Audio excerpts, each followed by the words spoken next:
Because I think on podcasts they talk to each other, right? Yeah, we'll talk to each other. I mean, you can look at the camera for talking to the audience, but Okay. yeah. Okay, so check 1 2, check 1 2, check check check. You want to say something? Checking. Checking savings, checking. Okay. Okay, welcome to the 98% podcast where we hear real stories from real people. And I am here with Chris Akana, who's my best friend. So, Chris, how do you know me? I think it was 4th grade, right? I think so. Yeah. We moved from state of California, and then we moved up to Missouri, and you were the second person I think I met up here. Yeah, you were the second person. Yeah, was that Miss Blevins? Yeah, that sounds right. Is that right? Yeah. Yeah, I think we sat by each other because you had your cast on your arm, remember? Did I? That was 6th grade. I had the cast in 6th. Okay. I'm sure. Okay. I believe you. I remember. But okay, so 4th grade. And then, yeah. So does he came from California, Yeah, and then what? it was really cool, actually, because it was scary, being that young and not knowing much of anything, honestly. So it was good to meet people that you were, like, you don't know, there was an instant connection, which was super hard to explain. But I always called us soul brothers, because it's what it always felt like from day one. Yeah, I agree with that. We've been friends ever since. That's been, how many years has that been? Should we try to do the math? If you want to. We'll do the math later. It makes me feel old. It's been a long time. We'll put it that way. Okay, so, so you moved.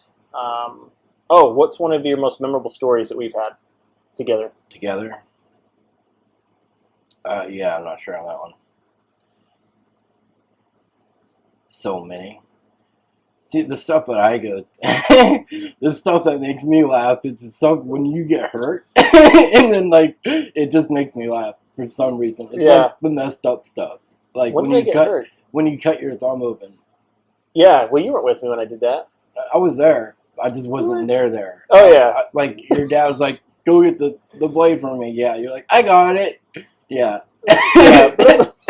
Yeah, that just makes me laugh. I mean, that's a good story. I wouldn't say that's like memorable between you and I, though. But yeah, I still have the scar on the old thumb stitches. Okay, I guess I can tell that story. So kind of dark, but whatever. Yeah, I mean it's okay. So my dad was at a job site, and I was sitting in the car with him. I was probably 12 or something like that. I don't remember. I was young, and he's like, hey, don't play with that knife, because I kept playing with one of these knives, retractable knives. You got one here on the table. Yeah, literally something like this. And I had the blade all the way out like this, just having a good time. And he leaves, and I say, and for some reason, the intrusive thoughts won. I said, I wonder what it'd be like to drink out of the side of this Pepsi can. That didn't end well. So I remember all that, but I remember it going differently. It does. Well, what happened? So the cans are obviously round. So I have the blade extended all the way out, and I'm trying to stab it in the side of this thing. Okay, so you can imagine what that was like. What happened is it slipped around that side there and went straight through the thumb into the can. It was nasty. So it started bleeding a lot. I was like, oh snap! What do I do? And I had to get a dirty glove. That's all I had. So I put a dirty glove on my hand, ran down to tell my dad what happened. And he's just carrying on with the conversation like, this is my son, Ricky. And I'm just like, hello, nice to meet you guys. I just waited for a while. And then I was like, okay, hey, Dad, you remember that knife you told me not to play with? What'd you do? Yeah. And then I showed him. And he's like, oh, dang it. So I ended up going to the hospital getting, I think it was 6 stitches. I can count them. See, 1, 2, 3, 4, 5, 6 stitches. And it's funny that's your most memorable story. It makes no sense. I know. It's when we go back in time, we want to think about the funniest things, and that was one of them. Well, what was one between us though? What did we do? I'm trying to think. We did a lot of games, like the Sandman game that I created when I was in California. I still play that too. Yeah, I mean, it was weird. It was like a stupid game that I created when I was in California as a kid, and after we graduated, even years later, you'd go to the park and there were kids playing that game. The same game. Mhm. Same name, everything. It's the craziest thing. What's weird is I saw kids playing just a few years ago. Me and Rachel stopped off at a jungle gym. There were kids playing it. But they didn't call it Sandman. I don't remember what they called it, but they were playing the same game. Well, there's one that adapted from it. The Floor is Lava is very similar. See, and it wasn't that. It wasn't called that. No, I don't remember what it's just the closest thing to it. Yeah. Yeah. It's interesting. So for those of you out there, so Sandman, basically you play on a playground, or you can play on anything. We played in lots of different areas, but you have basically the floor. You could say it's sand, lava, whatever. We say it's sand. And the Sandman is a person that is basically the person that tags the other people. They can keep their eyes open when they're on the sand, but once they get on something that's not sand, they have to close their eyes. So it became this kind of fun game where you'd kind of like hide on the playground in weird spots, and the person's on there trying to find the person. It was dangerous. I mean, that was a blast. You fell off a couple of times. I remember. It was a blast. Yeah, we'd catch people cheating, and then you'd be like, "Hey, I saw your eyes open," and then they'd have to go back to the bottom. It was good stuff. Yeah, eventually we did have to blindfold people. Yeah, we did that. I remember playing on the rooftop. Remember at the house, W18 house? Yeah. That was one of yeah. the best games because it had high risk, and your dad did not like the risks. Oh, I remember he got so mad at me because he's like, "Don't play on the roof." I remember it was you, Jeremy. I don't know if Preston was over or not, but we had a group of guys, and we're just all playing tag on the roof. Are you up there? So, what are you doing? Because we had two of our rooms that had windows that opened up that went onto the roof, so we're just climbing through those on the roof, running around, trying to hide from each other, and that was like one of the funnest times that I had. And I remember my dad coming home and being like, "Ricky, get down here!" And just open your eyes. I was like so mad. It was so good. It was so good. It was a fun moment. But yeah, we used to do that stuff all the time. Yeah, that was the greatest. Yeah, that was good. Okay, so I always tell everybody. So as I go through this, so I know I gave you the questions already, but I know you didn't look at them because you feel more comfortable, kind of coming from the heart, right? Yeah. But yeah, I'll go through these list of questions. You can answer as in depth as you want with any of them. But if there's any you want to pass on because you don't feel comfortable, feel free to.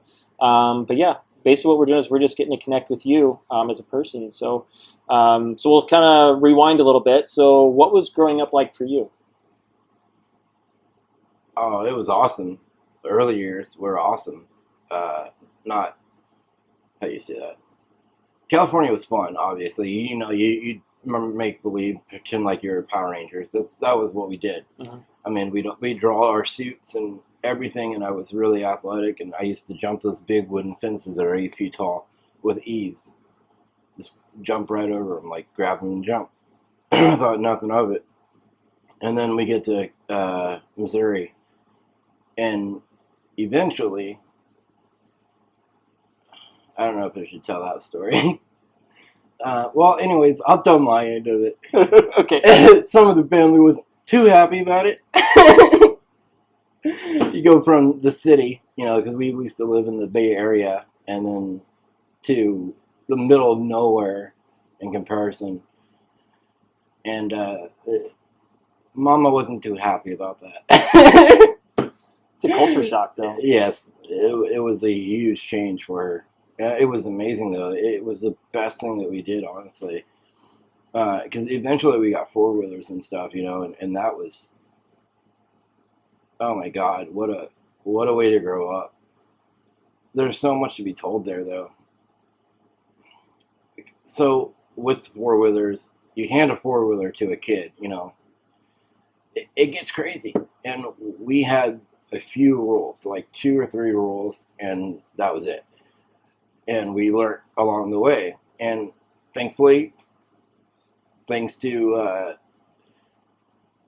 the Lord, we survived. And that's what it came down to. Like there were several instances where it was straight up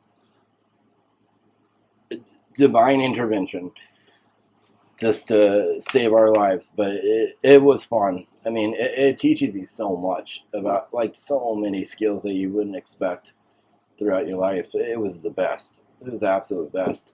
Oh, hey, here's a story. So, snow time comes around. Any snow day, best day ever. Not just because you got out of school, it's because there's snow and ice on the roads. that means you get to go on the four-wheeler and drive at 40 or 50 miles per hour as fast as that thing can go in snow. And then you just turn the handlebars out of nowhere. And you would just spin out like crazy. And it was the best.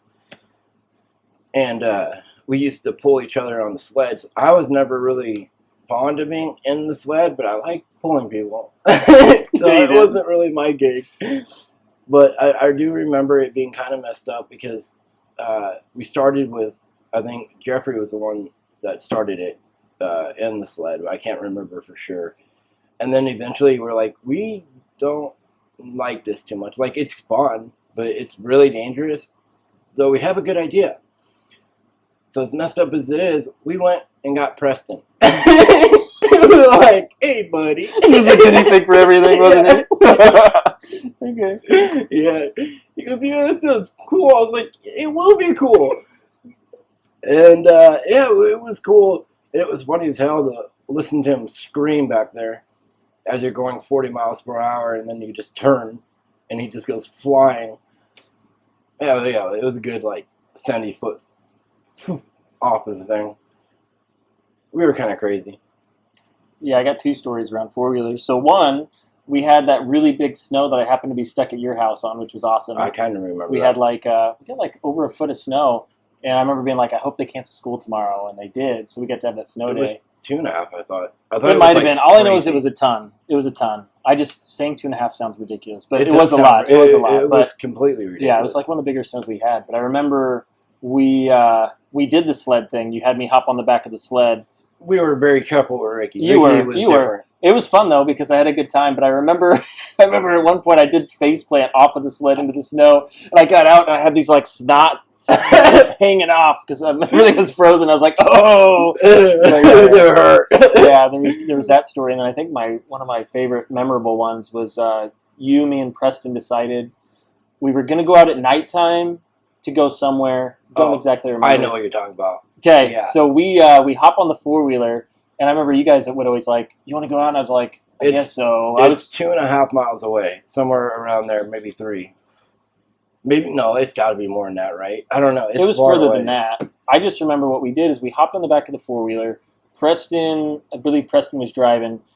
He drove us there, and we thought we took a shortcut, but we didn't. Remember, his four-wheeler died too, so his four-wheeler died. We had 2 four-wheelers, but we only took the one. Right? We only took the one, though. Did we? Yeah, we were both sitting on each side of the back, and what happened is in this particular story, it died. All of a sudden, we hear this dog barking like crazy and running towards us. There were 4. And I remember you saying, Preston, start the four-wheeler, and I'm just sitting on the back like, dude, we're about to get mauled, and this was in the middle of the night, and then all of a sudden he finally, it had to have been like feet away from getting us, and he took off. It was at your feet as it go to chomp down. I have never been scared of dogs so much in my life because I'm not scared of dogs. Like, we take in dogs and we help dogs. Like, I'm not scared of dogs.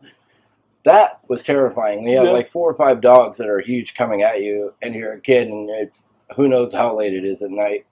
Yeah, and he got 1 o'clock at night. I don't know. It was crazy. I just know he got it started, and then we started driving, and we're like, you know where you're going? Of course I know where I'm going. Yeah. It died again, and we had no idea where we were at. I remember really vividly. We were walking like, okay, well, I mean, I guess there's a house over there. We can see if they know where we're at or whatever. So I remember we're walking down this path, and it looked straight out of a horror movie because like the fog on the water was just coming through, and there were a couple lamps, and that was it. And they were tiny. Yeah. And so we walk to the guy's house and we knock on the door, and it happened to be it was the gas station guy, owner, and we knew him, so he took us back to the house, and I just remember that story. And we get back, we're like, that was really ridiculous. Yeah, we ran out of gas is what happened, which is also ridiculous. Well, at least we ran out there, and it just happened to be that we knew the guy, and he took us where we needed to go. Oh, it was always like that, though. It's another one of those weirdnesses, you know? Yeah. We didn't get mauled by dogs. Strange. So yeah, it was great. I mean, I there was one time I had gotten, what was it? I was on a four-wheeler. I was on the Trailblazer. It was white and yellow. Still my favorite four-wheeler because it was rear-wheel drive, so you can just be crazier. It would get out of control, which is always what we wanted. And it was me with Jason on my back, and then Jeffrey was on his blaster in front of us. No, he was behind us. He's usually in front because he's the crazy one. And thankfully, I was leading. And at the time, I was doing things that now I know that you're not supposed to do when it comes to ESP and certain like supernatural things. So I was driving in brush that was probably about this tall off the ground. Like it was so high. It was a good 4 feet off the ground, and could not see a thing. And then that thing in my head was just like, it's an emergency. You need to stop now. Like, pull brake. And I pulled the brake, and I just remember feeling danger over and over in my head, like something's wrong in front of me. And then I felt a void in my head, like an emptiness in front. And I was like, oh, shoot, that's scary. And then I stood up a little bit and looked over, and it was just a sheer cliff, like 70 foot down into the rocks and then the water. And everybody was yelling at me, go, go, go. I was like, no, we were literally teeter-tottering. My front wheels were off of the ledge a bit. Like, I just had a little bit on that front wheel, otherwise we would have been done. So it saved our lives, you know. There was a lot of weird supernatural stuff that happened, you know. It was constantly like that, though. Growing up was not a normal childhood. It was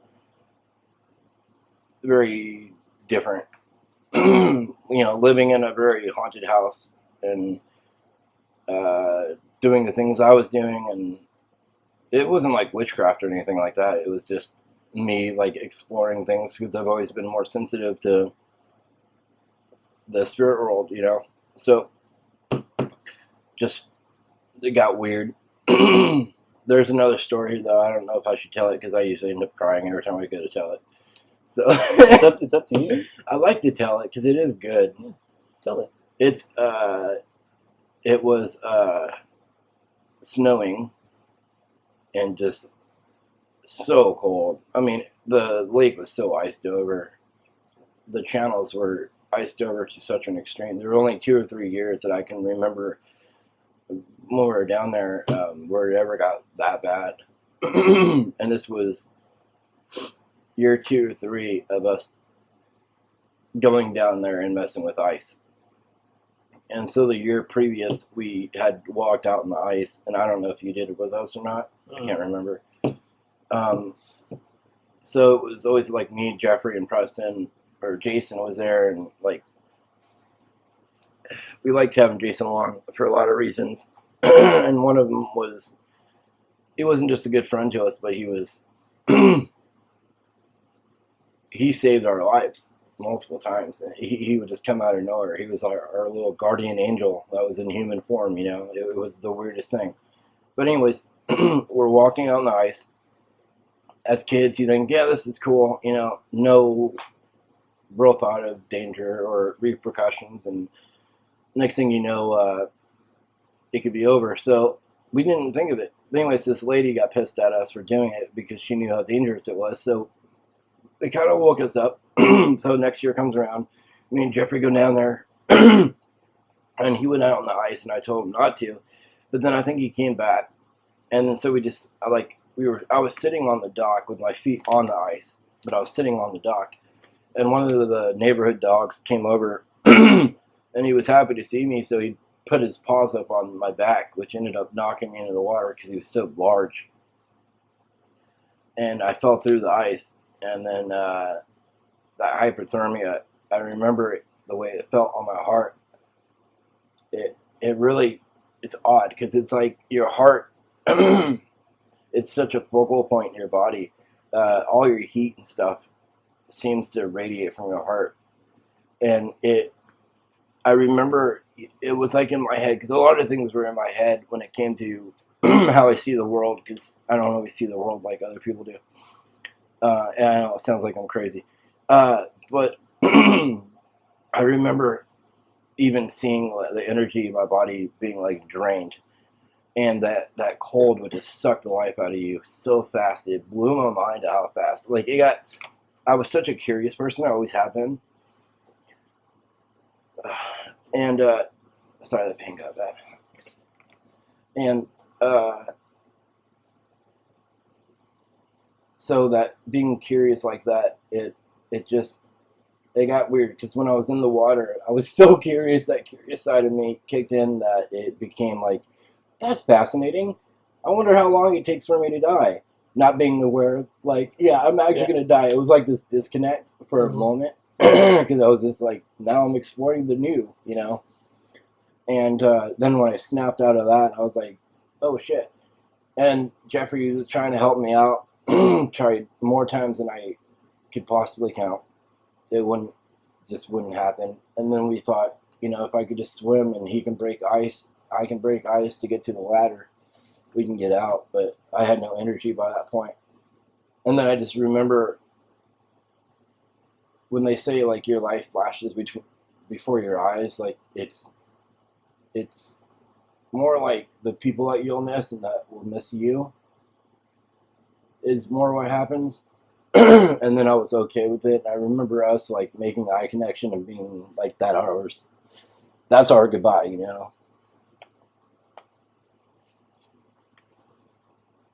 It was really, like, crazy. And then next thing you know, this portal, as I said, my growing up was not like other people's.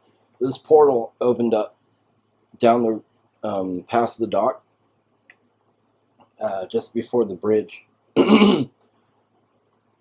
So beautiful, white and gold, and it wasn't. It was kind of swirling, but not really swirling. It was more steadfast, like, not like in TV, though there's so much TV.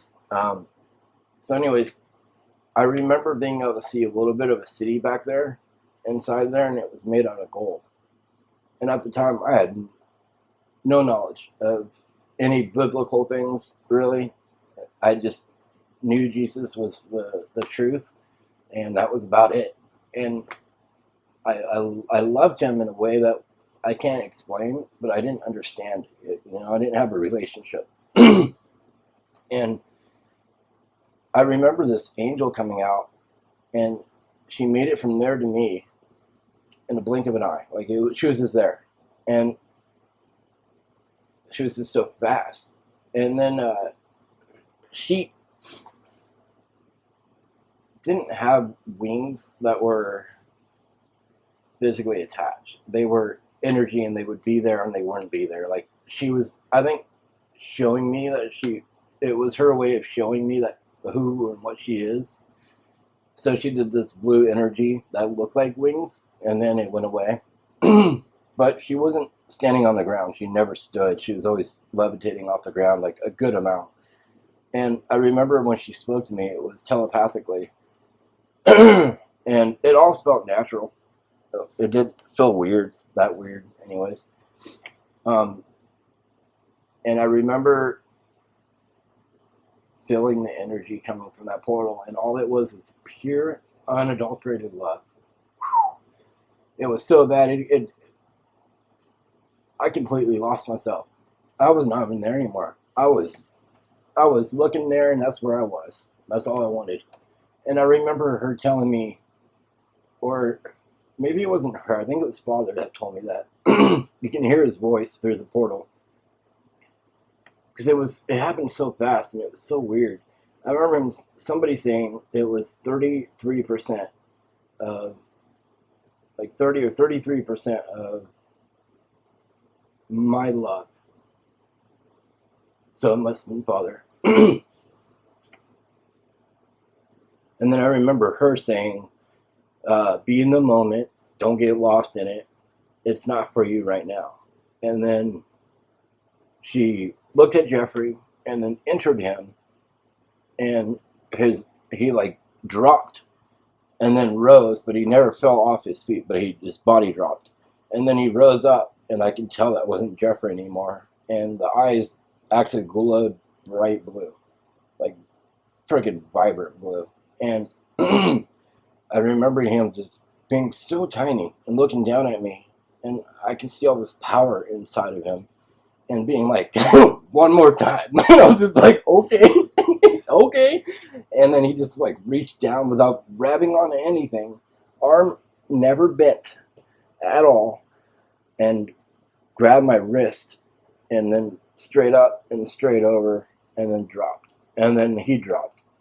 And then I started like walking off after I can like feel myself a little bit. And I started walking off, and Jeffrey's like, wait, how are you out of the water? Like, he kept looking down and looking at me because he has no knowledge of what happened, still to this day. And I was like, I can't explain it right now. Like, I'm it's super important that I get rid of this like, I'm in hyperthermic shock right now, basically. So I started walking, and then I was halfway on the dock, the bridge, and he yells, and I turn around and he goes, your pants are all the way down. You need to pull your pants up. You're going to fall. And I go, what are you talking about? I was so numb. I couldn't feel anything. I had no feeling at all. So I did that, which was super hard to do, especially when you can't feel anything. And I was so worried about breaking a finger because I remember I could feel it in my body that I was using a lot of force to pull things up. But I was worried that I was going to break a finger, but I was like, I can't worry about all that crap. And then I got home, and driving that four-wheeler back home sucked. And then I jumped in the shower, and I'm like stripping off and trying to get in the shower. And Mom's like, what's happened? And I was like, I fell through the ice. I was like, I'm okay. I just got to warm up. It has to happen now. And all she kept saying is, where's Jeffrey? Where's Jeffrey? Where's Jeffrey? I was like, I'm fine, by the way. Like, he's fine, like I said. He's coming. She goes, but to this day, she goes, I was so freaked out because I didn't know where he was, and not being able to see your kid, it worries you, you know? And I was like, yeah, it makes sense. It was really annoying to me at the time when I was like, what I had just been through. I was like, I literally almost died. It was crazy. But there was a lot of weird things that happened to me. Yeah. That was one of the better ones. On the other spectrum of that, it got to a point with all that stuff I was doing where I could... Should I talk about all that stuff? It's up to you. Whatever you want. It got to a point where I could pick things. Like, you could put a bunch of numbers out, say in order, and then I'll never see that order other than, like, the amount that it goes up to, 1 through, 20. And you can shuffle it, hide it, whatever. And I'll never have to look at it. I was always able to put it back in order without looking. Because it was just something that I practiced. It was an experiment I was doing, and it was showing me that everybody has certain abilities that we don't tap into. But then later I found out you're not supposed to be doing that. It's not our time to be messing with stuff like that. Or whatever it is. So anyways, the reason why I bring it up is only because it explains why I was able to do certain things. For instance, 3 of the spirits, or whatever they were, they looked old miners, like old miners is what they looked like. And I remember getting emotions from them, but it was always chaotic, and like they weren't always there. It was more like a ghost image, you know? But they were kind of aware of me, and they were directing their thoughts and emotions toward me, which I never enjoyed, having to feel other people's emotions. Thankfully it's not so much like that, though it does kind of feel like a part of me is missing. But it was weird. I got a very urgent sense, not urgent, but a sense where I really wanted to go out and figure out a little bit of what was going on. Because I was kind of tired of seeing these guys too. They never freaked me out or anything. They were the least of my problems. But so I told Jeffrey and Jason, and by this time they knew better than to be like, that's stupid, that's weird. They knew, you know, they were used to it. And so without question, which I really appreciated, we jumped on our four-wheelers, and I directed them where I felt we needed to go. And the first one led us to that remember that haunted house on the corner with the camera system? No. There was a driveway that went around like this, a loop, and back through and back through. And there was a house here, and they had a camera system, like a booth, like a security booth, set up through the house. Abandoned house. Thing was crazy scary. At night, you'd hear screams coming from the place. Not a place you really want to go. I never liked the energies. There's multiple entities there I can film.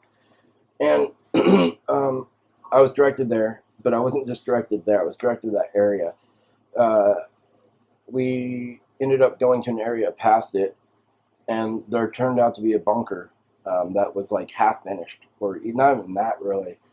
And so we talked to the guy that owns the property, and he said, yeah, it's an old bunker from like World War II or something like that. He said some old military thing that he's heard rumors about, which I thought was weird for the lake, you know? And we're like, okay, that's weird. I don't know why I'm directed here. I'm just like, that's all I wanted to know. I'm good now. And that's what it felt like. And so we moved on, and then Destination 2 took me to the woods. Random spot in the woods. And next thing you know, we just started shaking like we were going downstairs. So we stopped, and we found stairs, and then we found another bunker and a house. And I just remember finding these weird spots and then being like, okay, that's all I wanted, because that's what it felt like, and they were gone, and I never want to see them again. So it was like stuff like that. And then there was the fact that one day our bus driver that used to drive us home, that dude was a good dude. He was great. You could go to his house and hang out with him, and he was so happy to have kids around, because he was just a good dude. Like, he had his own grandkids and stuff, and he wanted us to take us out in the wave runners, whatever we wanted to do, really. He was just a good guy. We knew him for a long time, but there was this one day, I always feel bad about it, because it was something I should have acted on, and I didn't. I chose to ignore my own instincts. So one day I was sitting by myself, and I got that sudden urge to be like, that feeling that something's wrong. And instantly in my head, I seen it happen. I seen him die. And it freaked me out. And at that moment, I didn't know what to do with it. So I sat on it for just a little bit, and I kept going through it, and I kept feeling some other stuff. So then I'm like, what exactly happened? Because I seen it, and it freaked me out, so I didn't pay much attention. And then I realized what happened. I was like being told something. He was under his Jeep working, and the rock, I think it was a rock is what was in my head, came out, and the car rolled and crushed him to death. And I remember it being like, this will happen in 2 days or a day and a half, whatever, you know. And I was like, not sure what to do. Like, what do? You go to somebody being like, oh, I got these abilities. Like, you shouldn't work on your vehicle, you know, or you should like secure it more. I mean, now I could have done it in a way where I could have probably helped. I could have done something, but unfortunately, 3 days later, he did die when I figured it was going to happen, and he was working under his Jeep just like I seen, and it rolled over and crushed him. So that was the first time I realized I need to stop like ignoring these things so much. But it is really difficult because you don't know if you're crazy sometimes. You know, you always question if you're just going crazy, but it happens so often. It's just how it is for me. I don't know why I bring all of it up, but I did. So. Yeah, how old were you when that happened, when you had that feeling? We were...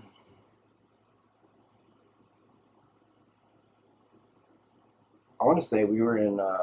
this before I got sick. It was high school? 8th or 9th grade, somewhere around there. Yeah. I would say, generally speaking.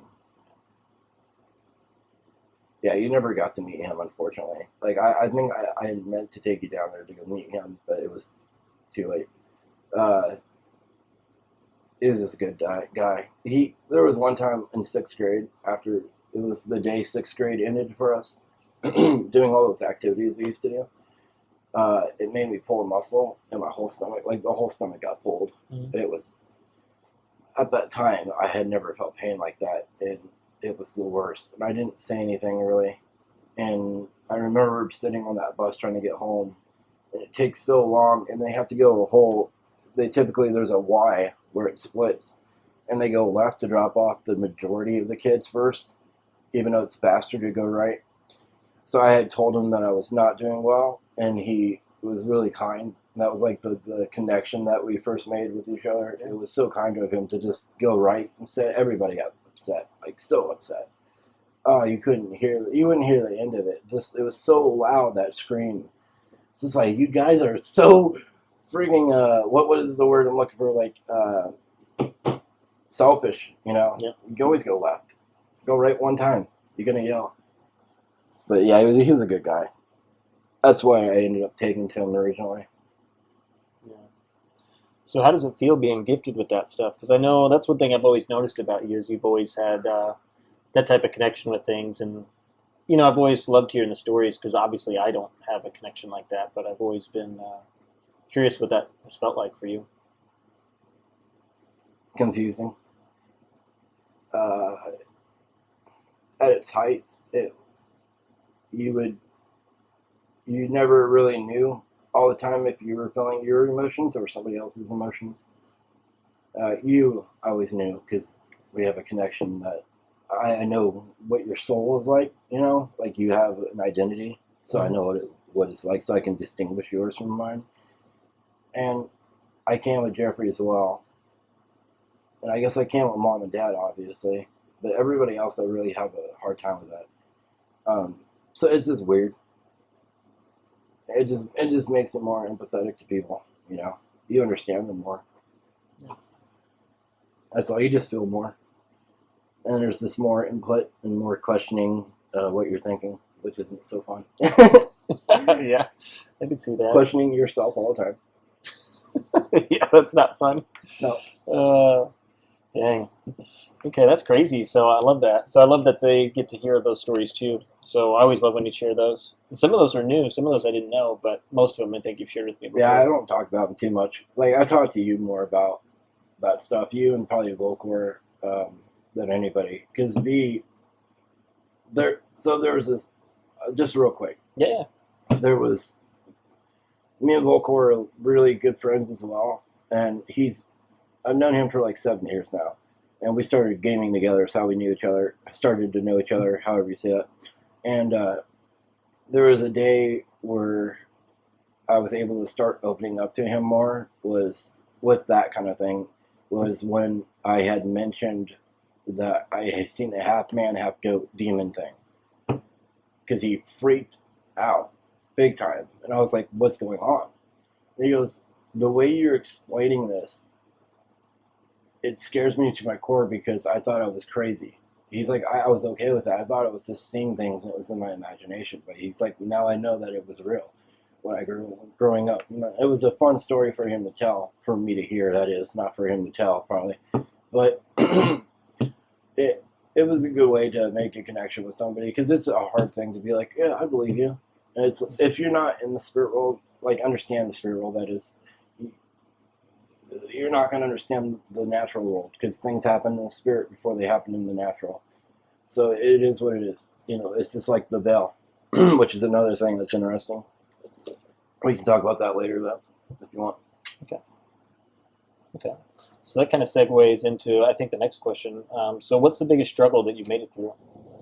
The biggest struggle would be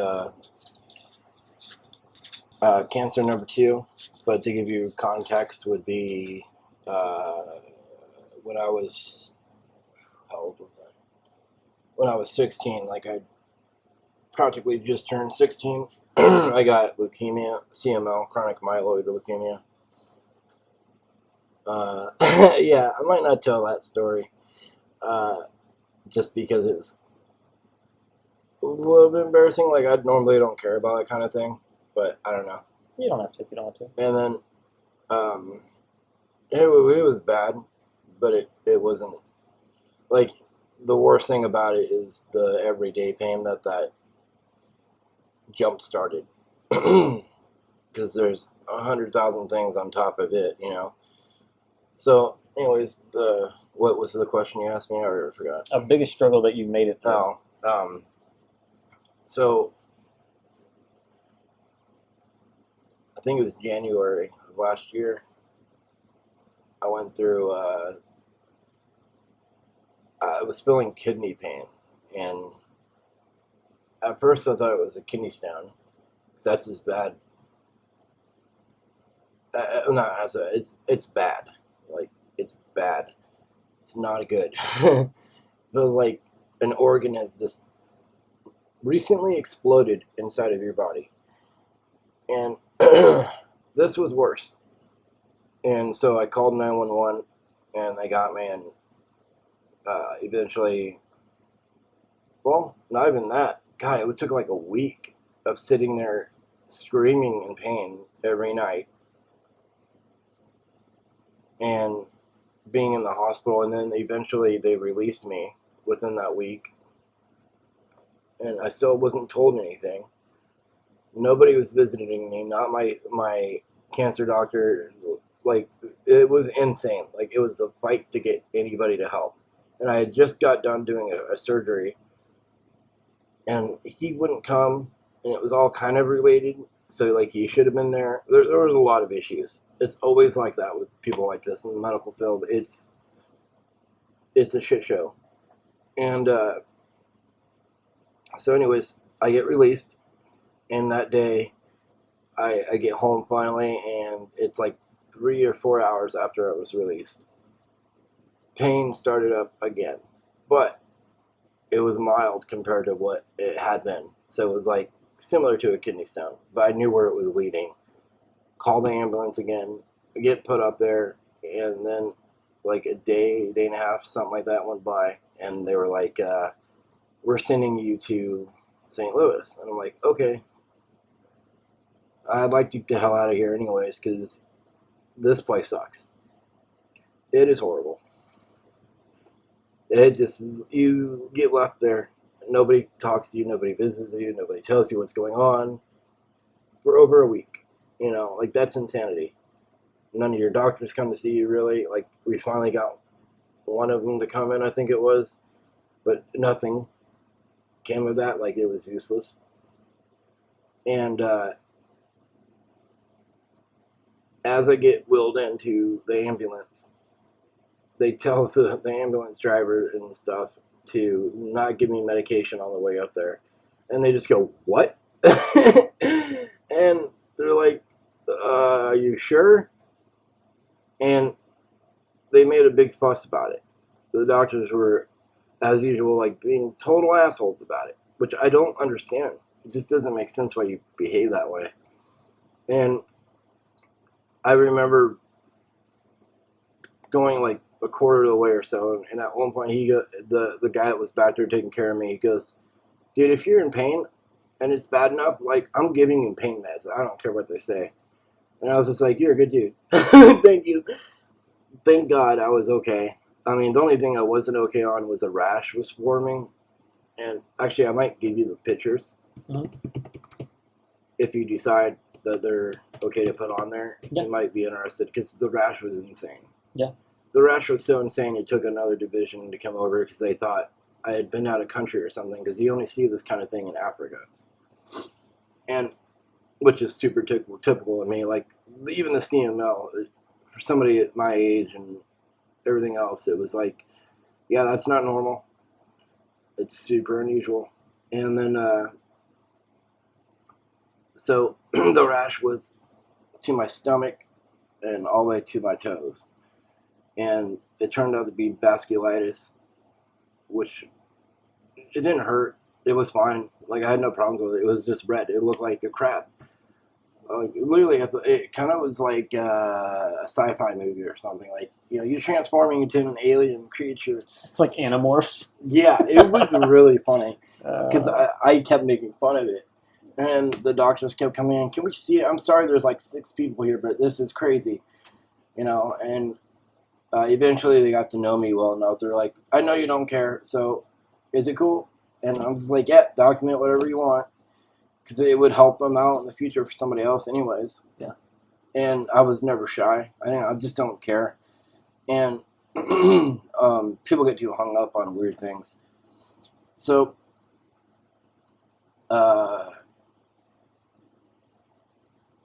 So Mom was rubbing my feet that night. I think it was the night that I got there. There was so much happening, and I was so drugged. I don't know. Anyways, so she was rubbing my feet for like 3 hours, which was the best thing ever. I think it was like 3.5 hours, no joke. Like, just the best. It was the least pain I had been in so long. It felt like I was human again, you know? So nice. And they blew up the next morning. I'm not saying that metaphorically. Like, they blew up.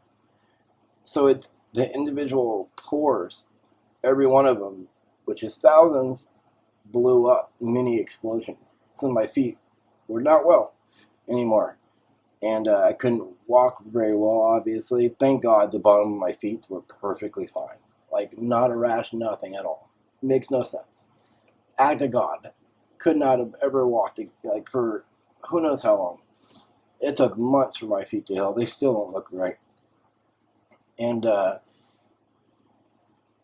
yeah, that was unpleasant. And then having to deal with a staff that doesn't know basic bandaging or what is it called? Wound care, basic wound care. They don't have any of the basics. I know how to do a lot more than they do, which is always the case. And it just kind of shows you like there's a huge failure in the system in so many ways. Like, it's just deep rooted. But I took care and taught a lot of the nurses there what needed to be taught just for like basic care. And then thank God there was a nurse that showed up at one point. She had been to wound care school for like 3 or 6 months, whatever it took. I can't remember now. It might even be way less, like 6 weeks, which is more likely. She taught me a couple of things, which was good. And then I asked her to pass along her knowledge because it's so important to have. Like, I don't know why she hadn't done it before. It seems like a basic freaking thing. Mm-hmm. And she never did, so I did, obviously. It was always that. And so I taught every single person that came in, because it was every 3 days, your nurse would get recycled. Every 2 weeks, your doctor gets recycled. I was in that hospital for 2.5 months, somewhere around there. It was horrible. The night of, it was like every night screaming, basically. And then that pain got so bad because the doctors wouldn't take care of your pain not well enough. Like, they just wouldn't. Why, I don't know. And then it would get to a point where, like, we're telling the nurse over and over, and like the good ones were running around with their heads chopped off, basically, because unfortunately their hands were so tied where they just couldn't help without truly actually losing their license to even help anybody else ever again. It was like that serious. And then the doctor, there was only one doctor in staff for that tower, practically, is what it felt like. So in the 3 or 4 floors, there was one doctor taking care of all of it for the night. So even though I'm screaming at night, and you're asking for the doctor over and over, the nurses, they would eventually, after 5 hours or so, they would say, I'm not coming. Straight up. Like, just didn't care. I even had one doctor that worked the night that messed with me because he didn't like me personally, which is the craziest thing to do because I'm such a nice dude too. I'm not like mean to anybody unless they're being horrible and I'm in so much pain. I can get a little cranky. But he was messed up, and he changed the meds one night where he halved my pain meds. You cut them in half. The nurses about lost their fucking mind. And he goes, but I know what to do. Thank God I had this guy. He was one of my favorites. I had like 3 favorites. He used to cut it. So it's like you push the pain meds as you're dripping the fluids, and you're doing it in the fluid line, and you're doing it really slow over a course of like 2 minutes, 3 minutes, something like that. And that is the stupidest thing. But for some reason that works. And I've taught a lot of nurses that technique ever since then because it's so effective. I mean, you can get so much more out of pain meds by just doing something so simple. and it got me through that night. He was a huge help, but that pain got so bad before surgery that I ended up having to astral project just to survive. It was like a life or death situation, and I knew that Father doesn't want us doing this kind of thing, but it was just like, I don't know what to do. And so I just kind of like did it, and not completely conscious of like, yeah, I'm gonna go ahead and do this. It was more like this is an act of survival, and it just kicked in, and all my old memories of things and know-hows like kind of just took over. And sure enough, next thing you know, I'm doing that, and now I'm not even seeing with my eyes again, and everything's green because that's just how it was sometimes. And then I remember looking down and seeing Mom, and I was just like, oh, it's horrible. And she didn't like it, obviously. And Dad had to hold me all night.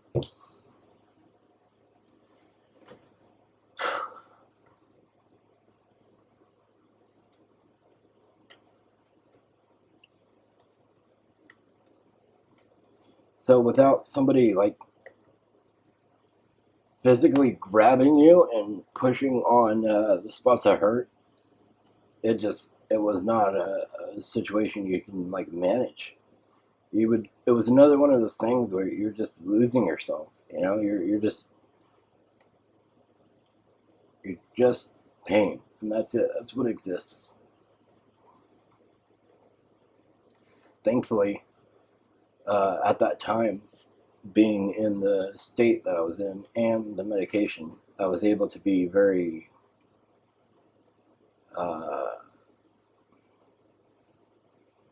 I don't know how you say that, but I could feel everybody's emotions. And then I kind of, in a way, had asked Father to not let me feel the emotions of other people that were struggling in this hospital, to like let the walls be walls, even for me. And I don't want to. I just can't. I can't feel everybody. And thank God he did. It would have not been good.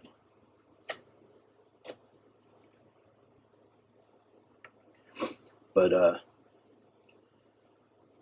so as bad as that got, it got just so much worse, which shouldn't even be a possibility. I mean, it really amazes me. Everything kind of amazed me at the end of the day, because it's just like, how am I feeling this much pain and not unconscious right now? Like, it actually irritated me. It pissed me off so much. I was angry. I was angry with, like, all the TV shows we grew up watching. I was like, people get knocked out constantly. Like, constantly, and then nothing happens and they get knocked out. Please knock me out. And I'm yelling at the doctors, knock me out. As much as I can speak, like, when I could speak, that was what I was saying. And then there was one point where I gave up. And then I thought of you and some other people, and it was like, I can't do that.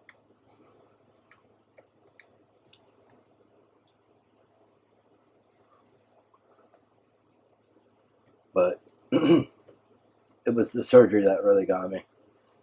That was, because what it was is like the vasculitis mixing with the tumor. It created a cramping situation, actually.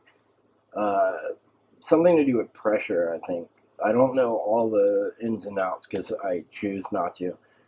It's too much. I choose not to care. And so when they did remove the organ, which I wasn't told they were going to, though I was quickly told, like a con man tells you, when I was by myself, that there was a chance that it would have to come out and I'd have to sign here and this and that. I was just like, whatever, At that point, I know I'm fully here right now, man. There's a reason why I have to have people around me, doing this kind of thing. Like, without Mom there every day, it just wasn't going to happen. Like, I'm not coming out of this. And so I wake up with that, and it's just this mass inside of it. You can feel every little piece, like where they cut, and it would cramp, and that cramp would just like, and then you're just screaming at the top of your lungs for hours. And I just remember being there for so long and nobody like truly helping. They're like, oh, well, I gave you 50 micrograms of fentanyl. I was like, are you fucking kidding me? Thinking like, that's so nothing. That is nothing. And at one point I had the nurse telling me, just hit your button, just hit your button, just hit your button. And I was like, button barely does anything at all. And it's every 15 minutes. Are you kidding me? The stupidity was endless. You just want to strangle somebody because they're so stupid. And then people just do not understand pain, which is, it is what it is. You know, like, I don't want people to go through pain. But on the other hand, it is very frustrating that nobody that hasn't experienced it understands it. So it is what it is. But at one point, they finally wheeled me in after making fun of me as I'm in agony. The nurses, 2 nurses that were there, were constantly being assholes and making fun of me and shit. It was not a good environment. The hate, the dark heart. I could feel more than most people, so I can see when my eyes are closed. And I've seen her heart, and it has been darkened a little bit over. It was gray. It was darkened over a bit over time. I can't think of the word, but too much. She obviously shouldn't be there. Neither should the other one. So they woke me up, and at one point the doctor tells me to hit the button, and then he looks. Oh, you hit the button 600 something times. No shit. I hit the button, obviously. So I threw that controller at him, and then finally they knocked me out. And I remember waking up at one point. It was the first time they helped me. Like, the first true time they helped me in that hospital. And I remember waking up at one point, and my back couldn't handle where I was sitting or something. Something wasn't right. Because there was a point before the surgery where I couldn't be on my back. I told them, you can't put me on my back. You can't. I will not be able to breathe. Like, my breathing will stop. It's just a thing right now. And I wake up on my back after one of the surgeries, and that pissed me off so bad because I can't speak. And thankfully, somehow I was able to get enough air to be able to tell them not on my back. I think it's the words I was able to get out. And then finally the nurse remembered, rolls me over, and I go, so I took air finally. And I was just like, why do you not listen to what I tell you? There's a reason why I tell you what I tell you. And so I remember him just like was falling asleep like this with his hands under my back for days. That's what he did. Dang. Yeah, I woke up like 3 days later, I guess. I still don't know. None of the time makes sense to me. I just remember waking up and being like, I feel pretty good. Don't want to move because I know there's a huge ass gash and I'm really fat, so that scares me. Because it's kind of scary to me too. And then, why would they cut a fat person open like this? And then he goes, can I go to sleep now? And I was like, yeah, of course. I'm not stopping you. He goes, okay. He goes, you don't know what day it is, man. I was like, no, of course I don't. He goes, it's been 3 days. I just want to sleep. Oh my gosh. It's like, I'm really sorry. Yeah, I put them through hell. It was a lot. There's like just 1,000 stories in there, but it's not worth going through. Because there's even a point where they roll you, the hospital takes you and they roll you in to do different tests and stuff. And they hire people from outside the hospital to push people around the hospital. And that's their job. That's their job. And I call them garages. People garages is what I was calling them. And it was usually dark, no lights, you know. It was always that way. And nobody was ever there either. So they'd roll you down a mile away from your damn hospital room, and you're around strangers, and some of them care. You can feel it. I can feel it, whatever. But then the ones willing you were tired, sore, and wanted to be home, and that was it. And it was like, that's what you felt. And then you would get left in these little people garages, and you're left there for hours at a time. And nobody tells you what's going on. And I remember one time it was so bad, I had like lost control. I just started crying. And one of the ladies there, I think she was one of the technicians, she wasn't doing anything but reading. And she came over and she just sat with me and talked with me for like 3 hours. And that got me through that situation, which was nice of her. But then after that, I was just like, yeah, nobody's doing that to me again. Like, it's just not, it's just unacceptable. You do that to anybody. And the nurse is like, well, if we would have known, we could have just gone down there and gotten you. And I was like, you did know. We have very clearly spoken this to you. Very clearly. It's just a lot of stupidity. Yeah, I remember talking to you on the phone after, I think it was actually the day after that, I believe, after they left you in that space. I wasn't too happy. No, dude, you were in a dark place. I think it's the first time I've ever talked to you on the phone where I could just tell, like, you weren't well. Because you've always been even in those moments, you've been very optimistic. Like, we have conversations and good ones, and yeah, I don't mess with my head. No, it would. I mean, it'd mess with anybody's head, so it kind of sucks, man. It just made you feel like a number. It does. And I think it speaks to a bigger problem, too. I mean, with a hospital, a place that's supposed to be taking care of people, I mean, clearly they're short-staffed from what it sounded like. They're not teaching the people what they need to do. Doctors don't know basic shit. And it sucks, man. And I feel like they're no longer there for you as the patient. They're there and the government takes over so much stuff. It's just like with the medications, it's like, this is the only way I get by every day, but, let's keep talking about that for some reason. Yeah. Jesus. Yeah, no, it sucks, man. And I just think I think your story is really powerful in that way of just kind of really exploiting some of that stuff, because it shouldn't be that way. It really shouldn't. No, it shouldn't, but I wish it wasn't. Yeah. It's impossible to find help, and it's just, I mean, you can endlessly talk about it, and sure enough, like, when you have been doing this for as long as I have, you realize it's not like that just in a couple places. It's literally everywhere. There has not been a single place I have gone to, and I have been to a few states, where it's good. This is not good. It's quite the opposite. You'll find gems. Like, there are gems, in the rough, but it's just like, they're very, very, very few. I can count them on one hand, and that's over a course of 20 years almost. Yeah, it shouldn't be that way. It should be the opposite, right? It should be that you only see a few bad eggs. It's bad if it's the other way around. Even my nurse practitioner, she was new to the whole thing. Not practitioner, sorry.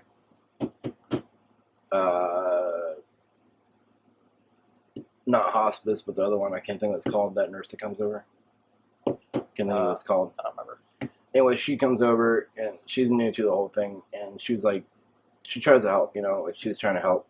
And I told her straight up what's happening, and that this is going to be a very hard business for her, because I can tell what kind of person she is. She is very loving. Like, there's a pureness in her that's pretty rare. I instantly knew she was new, because second she came to that door and I was close enough to it, I could feel it was very pink energy. It's like, she's a good pink and yellow. She was really good to be in that business, but she was unaware. So I told her it was going to be really difficult, but I really appreciated her trying. And I remember, like, 3 months, I think about 3 months, maybe 6 months went by, and she came over. She don't come much, and she just goes, I so disillusioned. Like, it's, you were so right. It's not good. she's just like nobody will help, you know. And it just like it really got to her. I can tell. It sucks. The whole situation sucks. There's a lot I try not to say because but it's not a fun situation to be in. We can move on from that. For sure. So then, I mean, that's been, what has it been, a year, 2 years? How long has it been since that happened? The surgery and everything? A little over a year. A little over a year. Because I just healed 3 months ago, where I started like feeling like it healed. Yeah. And it takes me a year to heal, so a little over a year. Yeah. Yeah. So how are you feeling now? Every day sucks, but it's like when it comes to that spot, it's better. Like my kidneys hurt.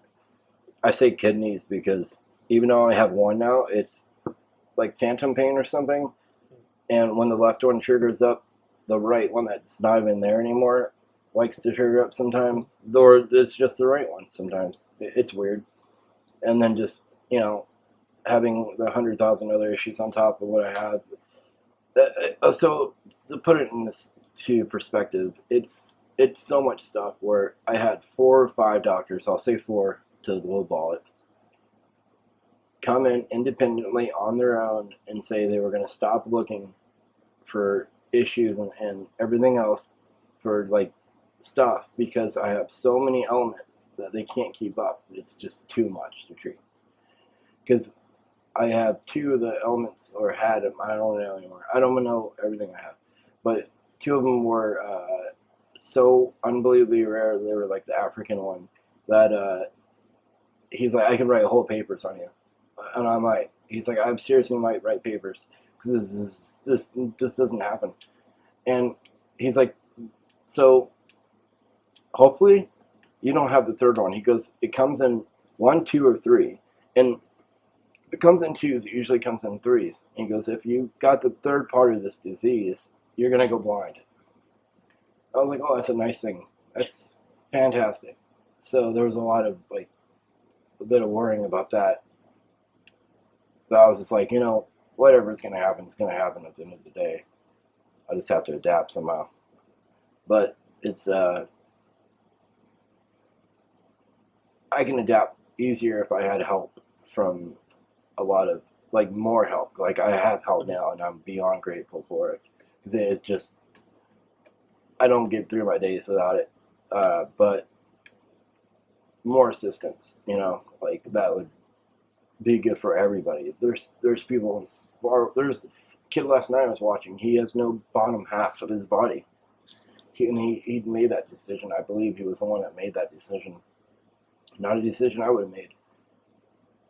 And he has no left arm. Half of it's missing. And he's got all kinds of other issues. And he's in so much pain all the time where his pain fits. Like, he actually starts shaking violently. Like, violently shaking. He looks like he has Tourette's and some other stuff.